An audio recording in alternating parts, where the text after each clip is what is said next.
નમસ્કાર વિદ્યાર્થી મિત્રો, SYBA મુખ્ય ગુજરાતીમાં આપણે પેપર નંબર 10 ભણીએ છીએ અને પેપર નંબર 10 અંતર્ગત આપણે મધ્યકાલીન ગુજરાતી સાહિત્યનો ઇતિહાસ ભણવાનો છે. મધ્યકાલીન ગુજરાતી સાહિત્યના ઇતિહાસમાં આજે બીજા યુનિટમાં આપણે જે સર્જકનો અભ્યાસ કરવાનો છે એ સર્જક છે અખા ભગત. અખા ભગતને આપણે અખા તરીકે ઓળખીએ છીએ અને અખો જે છે એ આપણા મધ્યકાલીન સાહિત્યના ઇતિહાસમાં 17મી સદીનો પ્રમુખ કવિ છે અને એમની મુખ્ય ઓળખ જે છે એ છપ્પાના સર્જક અથવા તો છપ્પાના કવિ તરીકેની છે.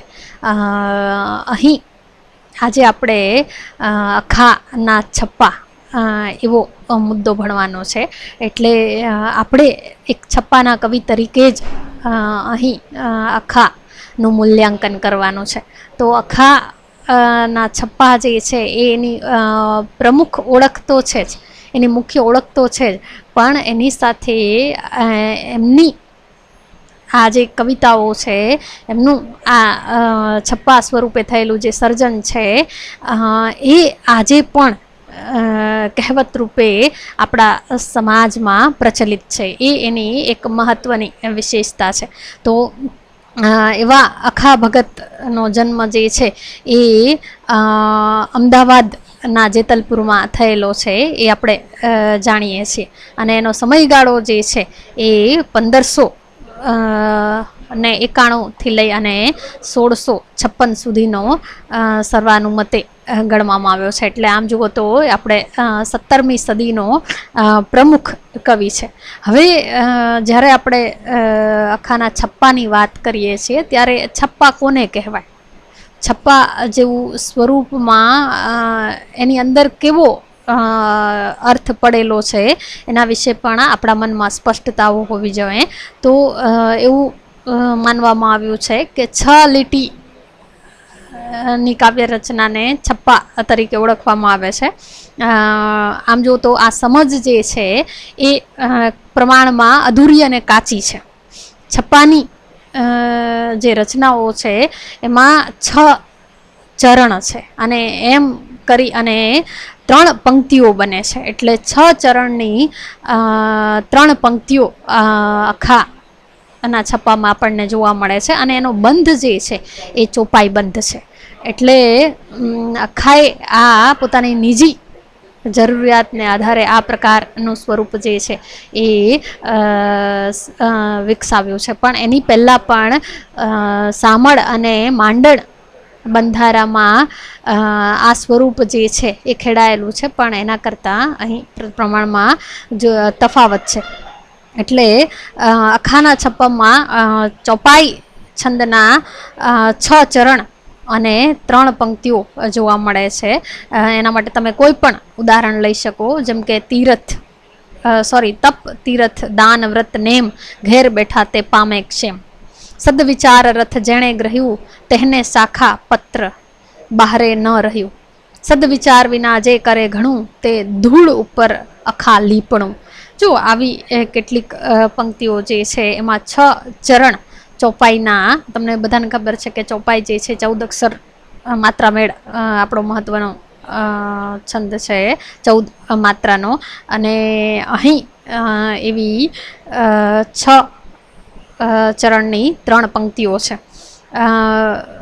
સામળના જે આપણે છપ્પા પ્રાપ્ત થયા છે એમાં પ્રથમ 4 પંક્તિઓ ટૂંકા માપની છે અને રોળા છંદની હોય છે, જ્યારે છપ્પાની આ પંક્તિઓ જે છે એ ચોપાઈ બંધમાં છે. એટલે એ રીતે જુદી પડે છે. અને આ રીતે અખાએ પોતાની 6 પંક્તિઓના ચોપાઈ બંધને આમ જુઓ તો પોતે એને છપ્પા રૂપે ઓળખાવ્યું જ નથી, પણ એ પાછળથી લોકો દ્વારા લોકોએ એને છપ્પાનું નામ આપી દીધું છે. એટલે અખાએ સ્વયં તેને છપ્પા તરીકે નથી ઓળખાવ્યા, પણ લોકો દ્વારા એને આ નામાભિધાન પ્રાપ્ત થયું છે. એટલી એક સ્પષ્ટતા આપણા મનમાં થયેલી હોવી જોઈએ. હવે જ્યારે આપણે અખાના છપ્પા ભણવાના છે ત્યારે અહીં તમે ભૂમિકા રૂપે અખાનું જીવન અને અખાને સંસારના કેવા કેવા કડવા અનુભવો થયેલા જેના કારણે એનું સંસારમાંથી મન ઉઠી ગયું એની વાત તમે કરી શકો. એટલે ભૂમિકા રૂપે તમે અખાના જીવનની અહીં વાત કરી શકો એ હું અહીં નથી કરતી. હું સીધા અખાના છપ્પા પર જઈશ અને જે મુખ્ય આપણો મુદ્દો છે ત્યાંથી આપણે વાત કરીશું. તો અખાએ જે છપ્પાઓ લખ્યા છે એની સંખ્યા 746 જેટલી થાય છે. અને આમ જુઓ તો એના સમગ્ર સાહિત્ય સર્જનમાં આ જે 746 જેટલી રચનાઓ છે એના દ્વારા એને મુખ્ય પ્રસિદ્ધિ પ્રાપ્ત થઈ છે. અખાએ બધા છપ્પાને વિષયવાર અંગ નામે વિભાગમાં વહેંચવાનો પ્રયત્ન કર્યો છે અને એ રીતે અહીં 44 જેટલા અંગોમાં આ છપ્પા જે છે એ સમાવવામાં આવ્યા છે. એટલે અખાએ આ બધા છપ્પાને વિષયને અનુરૂપ અહીં વેચવાનો પ્રયત્ન કર્યો છે અને એને 44 જેટલા અંગોમાં આ બધા જ 746 જેટલા છપ્પાઓ છે એને વહેંચી અને સુગ્રથિત કર્યા છે. હવે એક મહત્ત્વની વાત જે છે અખાના છપ્પાઓ વિશેની, તો આપણે બધા જાણીએ છીએ કે અખાના છપ્પામાં અખાનો જે આ સંસારનો જે અનુભવ છે એનો નિચોડ અહીં પ્રગટ થયો છે.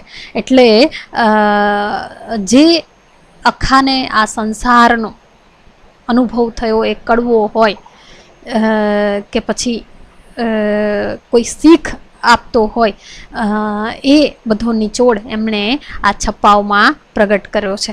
એટલે જન સમુદાયમાં આ પ્રવૃત્તિક જે ધાર્મિક સામાજિક જે આપણી બદીઓ છે, આપણી અંધશ્રદ્ધાઓ છે, આપણી કેટલીક માન્યતાઓ છે, એના પર અખાએ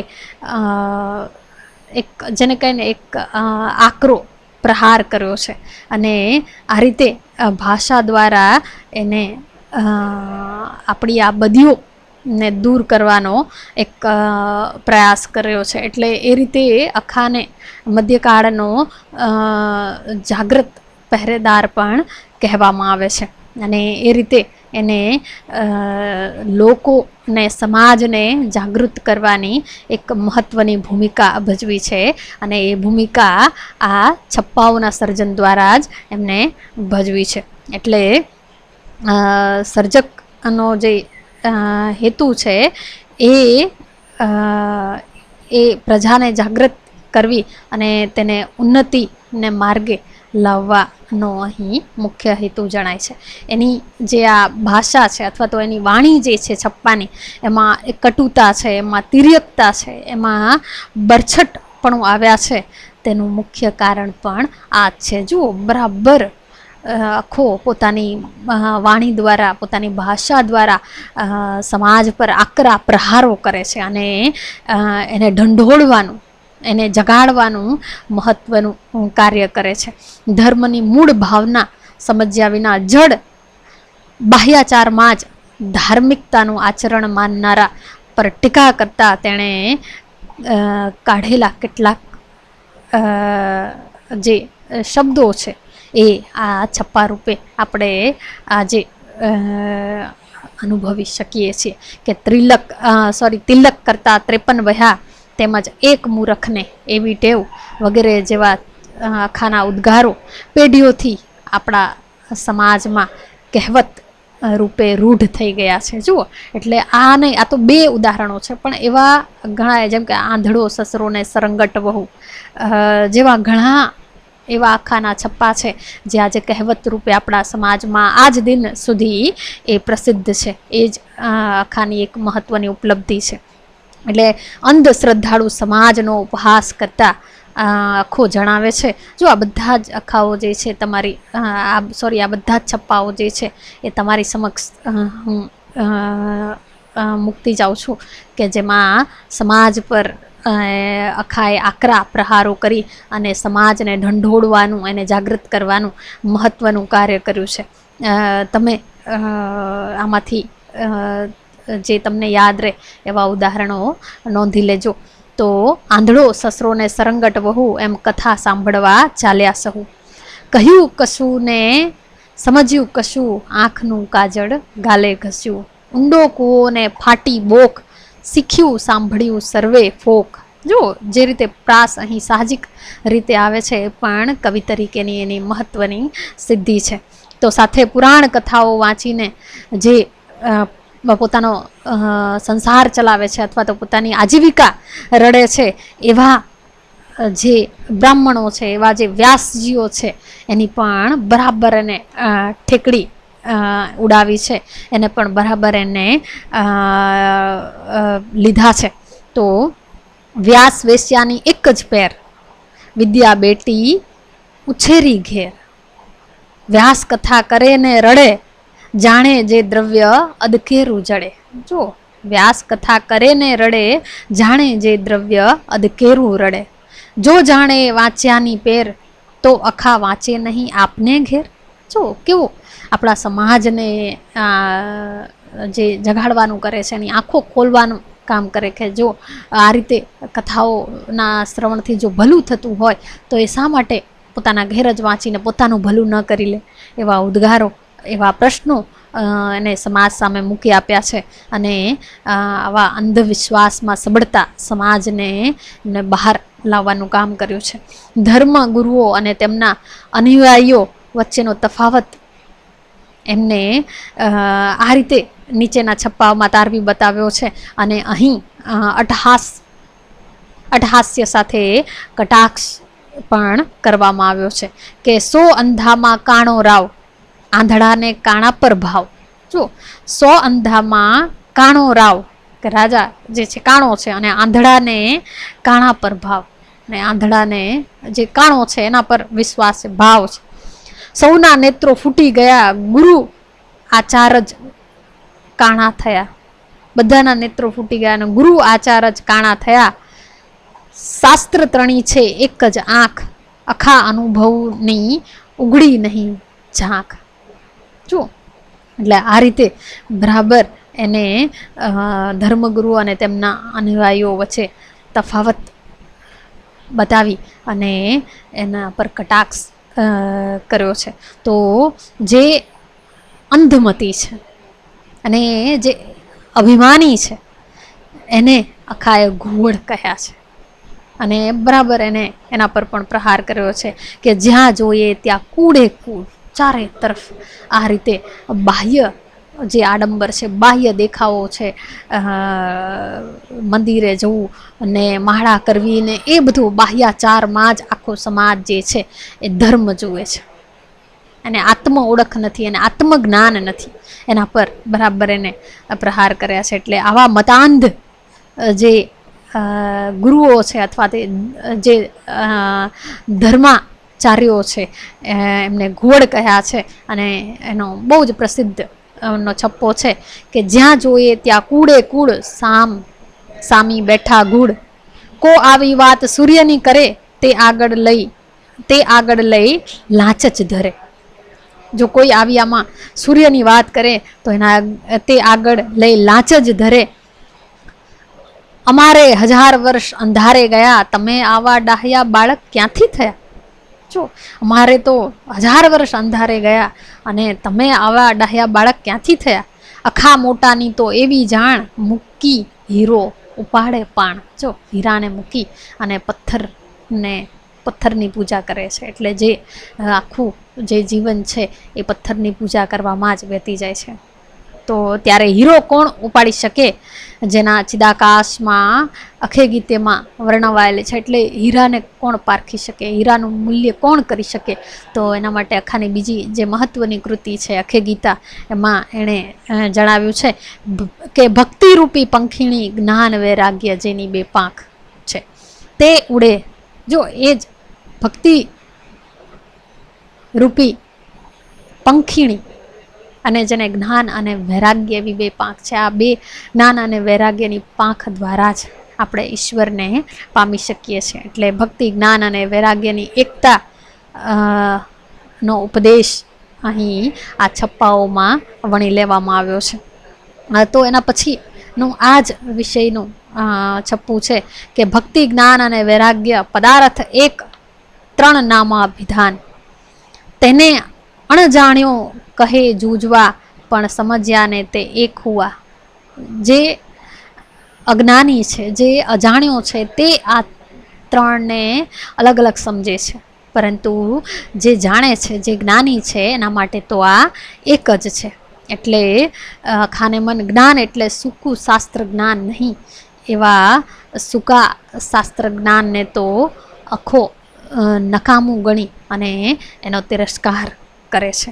અને કહે છે કે એના પછીના છપ્પામાં કહે છે, સૂકું જ્ઞાન તે વેંડળ મૂછ, કરપી ધન ઉતરું પૂછ. એ ચારેથી અર્થ ન થાય, સામું એબ ઉઘાડે કાય. તો બીજા કેટલાક છપ્પાઓમાં વૈરાગ્ય કેળવવા માટે તેણે સંસારની આસક્તિ છોડી અને વારંવાર એને સંસાર ત્યાગ નો ઉપદેશ આપ્યો છે, અથવા સંસાર ત્યાગ માટે ભલામણ કરી છે. અને છપ્પામાં જણાવ્યું છે કે એક અફીણ, બીજો સંસારી રસ. સંસારી રસ અને અફીણ એક સમાન છે. અધિક કરે તેમ આપે કસ. જેમ વધારે એનું સેવન કરવામાં આવે તેમ એ વધારે ચડે. જેમ જેમ અધિકું ખાતો જાય તેમ અંગે અક્કલે હીણો થાય. જો જેમ વધારે એનું સેવન થાય એમ મતિ એટલે કે બુદ્ધિ અને શરીર બંનેથી એ દુબળો થતો જાય અથવા તો ક્ષીણ થતો જાય. જો મૂકે તો મૂકે સરે. જો મૂકે તો મૂકે, અહીં મૂકે બે વાર, બંનેના અર્થ જુદા છે. જો મૂકે તો મૂકે સરે, નહીં તો અખા તે ખાતો જ મરે. જો એ ન છોડી શકે તો ખાતા જ એનું મૃત્યુ થાય. આમ અખાએ છપ્પામાં સમકાલીન જે સામાજિક સ્થિતિ છે, જે તત્વચિંતનનું અહીં નિરૂપણ કર્યું છે. આ છપ્પા જેવી કવિતા ગુજરાતી સાહિત્યમાં અન્યત્ર આપણને ભાગ્યે જ જોવા મળે છે. અને આની પહેલાં આપણે વાત કરી ગયા કે માંડળ બંધારો, એમની પાસેથી કેટલાક આપણને છપ્પા પ્રાપ્ત થયા છે, પણ તેની પાછળની તત્વ તેમજ કળા વિષયક દ્રષ્ટિ જે છે એ તો અખાની પોતાની જ છે અને એ અખાની વિશેષતા છે.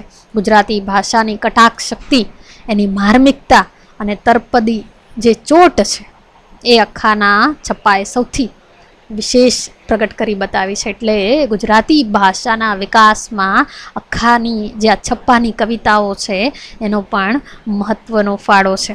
એટલે આ રીતે એક ગુજરાતી ભાષાની જે કટાક્ષ શક્તિ છે, એની માર્મિકતા છે, એ અખાની આ કવિતામાં બરાબર પ્રગટ થાય છે.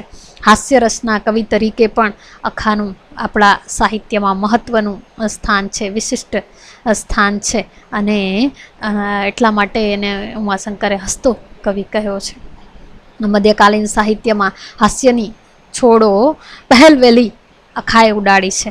એણે છપ્પામાં કરેલી છે તેટલી હાસ્યની વિવિધ અજમાયશો ભાગ્યે જ બીજા કોઈ ગુજરાતી કવિ કરી શક્યો હશે. તીખો અને ટાઢો, જો હાસ્યના આ પ્રકારો તીખો અને ટાઢો, ઉગ્ર અને સૌમ્ય, સામાન્ય અને વિચિત્ર, એમ અનેક પ્રકારના કટાક્ષો વડે તે ધારી અસર જે છે એ ઉપજાવી શકે છે. અખાના જેટલો ચમત્કારિક છતાં આસાની ભરી પદ્ધતિએ ભાષાનો ઉપયોગ બહુ ઓછા કવિઓ કરી શક્યા છે. અને રોજિંદા જીવનમાંથી રૂપકો અને દ્રષ્ટાંતો ઉઠાવી તેમણે પોતાના વિષય જોડે સાંકળી લઈ અને તત્વજ્ઞાનના ગૂઢ રહસ્યોને સ્ફુટ કરી બતાવવી એ અખાની એક મહત્ત્વની અદ્ભુત આવડત છે. અને આ છપ્પાઓ જે છે એની સાક્ષી પૂરવા માટે પૂરતા છે. હવે જોઈએ કે અખાના આ છપ્પાઓ જે છે આજે પણ આપણા સમાજમાં કહેવત રૂપે પ્રસિદ્ધ છે, અથવા તો આ કેટલાક છપ્પાઓ જે છે એ કહેવતનું રૂપ લઈ બેઠા છે, એટલા એ પ્રસિદ્ધિને પામ્યા છે. તો એવા કેટલાક છપ્પાઓ તમારી સમક્ષ નોંધું છું. તો વેશ ટેક છે આડી ગલી, પેઠો તે નવ સકે નીકળી. એના પછીનું છપ્પું, જેમ નાર નહા નડી હવ પ્રસૂત, વળી વળતી વાધે નહીં અદ્ભુત. એના પછીનું બહુ જ પ્રસિદ્ધ એનું છપ્પું છે, જેમ સાપને ઘેર પરોણો સાપ, મુખ ચાટી ચાલ્યો ઘેર આપ. જેમ સાપને ઘેર પરોણો સાપ, મુખ ચાટી ચાલ્યો ઘેર આપ. જો કે એવા વ્યક્તિને ઘેર જવાથી કોઈ ફાયદો નથી, ત્યાં મુખ ચાટીને પાછા આવવા જેવી જ સ્થિતિ થાય. એ પ્રકારનું કેવું સચોટ અહીં આલેખન આ છપ્પામાં થયું છે. તો જેમ દીવે અંધારું ટળે, તેમ હરી જાણ્યાથી પરપંચ પડે. જે ઉડીએ જાય આકાશ, તેને નોહે પૃથ્વીના પાસ. જેને આત્મ તત્વને ઓળખી લીધો છે, જે આકાશને જે જાણી ચૂક્યો છે, એને પૃથ્વીનો મોહ નથી, એટલે એને પૃથ્વીનો પાસ નથી, બંધન નથી. આવી કેટલીક પંક્તિઓ જે છે એ કહેવતરૂપ થઈ ચૂકી છે.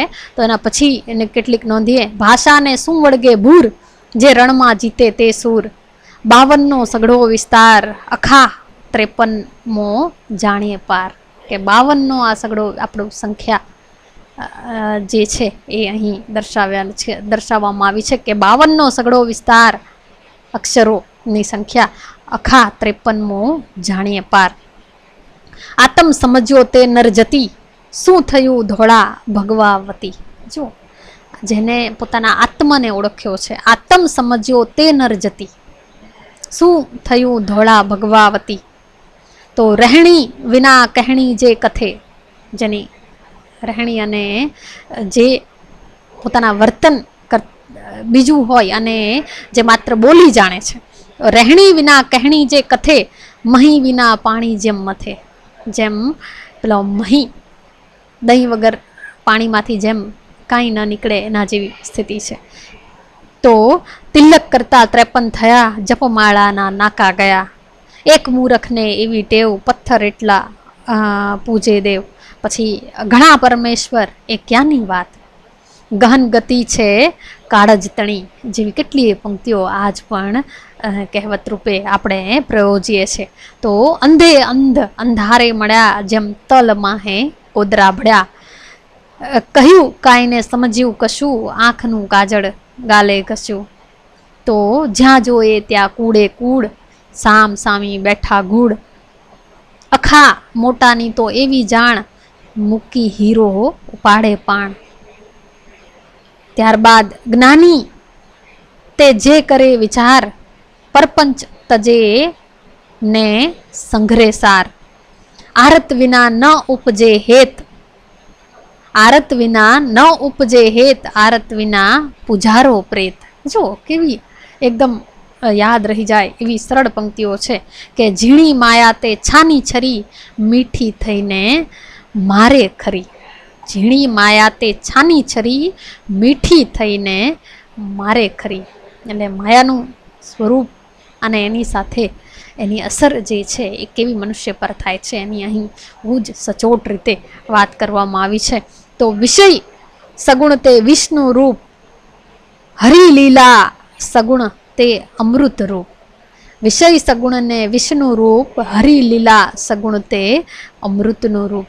એટલે અખાના જે આ છપ્પા છે એમાં બ્રહ્મનું સ્વરૂપ કેવી રીતે ઈશ્વરને પ્રાપ્ત કરી શકાય, આપણો જે આત્મતત્વ છે એની ઓળખ જે છે મનુષ્ય માટે એ સાચું જ્ઞાન છે, અથવા તો એના વગર મનુષ્ય છે એ ઈશ્વરને પ્રાપ્ત કરી શકતો નથી. એવા જુદા જુદા કેટલાક છપ્પાઓ છે. તો કેટલાક સમાજ પર પ્રહાર કરનારા છપ્પા છે, લોકોને જાગૃત કરનારા છપ્પાઓ પણ મહત્ત્વના છે. એટલે આ રીતે આત્મસૂઝ જેવો શબ્દ પ્રયોગ અખાના છપ્પામાં એક મહત્ત્વ નું પરિબળ છે, જેને જે આખાનો સંસારનો અનુભવ છે એ પ્રગટ કરે છે. અને એ અનુભવ જે છે તમે આ છપ્પાઓમાં જોઈ શકો. એનો નિચોડ જે છે, શરીરમાં રહેલા જીવને, આત્માને તે બ્રહ્મનું જ સ્વરૂપ ગણે છે. આત્મા વિશે જ્ઞાન પ્રાપ્ત કરવાથી મનને ઈચ્છા રહિત કરીને અંતરમાં શુદ્ધિ જાળવીને જે બ્રહ્મમાં તદરૂપ થાય છે તેને આત્માનું સ્વરૂપ અને સામર્થ્ય સમજાય છે. અને તેથી અન્ય કોઈ બાહ્ય સાધનો કે ઉપચારની જરૂરિયાત એને રહેતી નથી એવું અખો જણાવે છે. તો આવું આત્મજ્ઞાન મેળવવા માટે સદગુરુનું માર્ગદર્શન અને સાથે હરિની કૃપા હોવી અત્યંત જરૂરી છે. તે એમ પણ કહે છે કે હરિના સાચા ભક્ત અને હરિ વચ્ચે કોઈ ભેદ નથી. આપણે કેટલાક છપ્પા ઉપરના જોયા આની પહેલાં, એમાં આ વાત જે છે એ સ્પષ્ટ થાય છે. આખાના આ છપ્પાઓ છે એને વાંચતા સમાજનું એક વ્યાપક ચિત્ર જે છે એ પ્રગટ થાય છે. લોકો વર્ણાશ્રમ ધર્મ પાળે છે.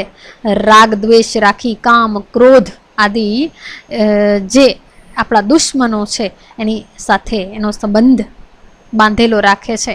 અને શાસ્ત્રો પણ ઈશ્વર તથા ઈશ્વરના અવતારો બાબતમાં ભિન્ન ભિન્ન મતો દર્શાવી એની ખોટી મહત્તા આ વ્યક્તિઓમાં ઊભી કરે છે. અને મન ઘણું ચંચળ છે અને માયાના આવરણને લીધે આત્મા જે છે એ ગેરમાર્ગે દોરવાઈ જાય છે અને વ્યક્તિ જે છે એ ભટકી જાય છે. એને સત્યની પ્રાપ્તિ થતી નથી અને વ્યક્તિ પુનર્જન્મ વિશે, સ્વર્ગ અને નર્ક વિશે તેમજ પાપ અને પુણ્ય વિશે પોતાની રીતે વિચાર્યા કરે છે. અને બાહ્ય આચાર, તપ, તીર્થ, કથા, કીર્તન, મંત્ર, તંત્ર, દેહ દમન, યજ્ઞ, યાગ વગેરે દ્વારા પોતાના ઉદ્ધાર માટે કંઈક કરી છૂટવાનો એક મિથ્યા પ્રયાસ અને મિથ્યા સંતોષ લે છે.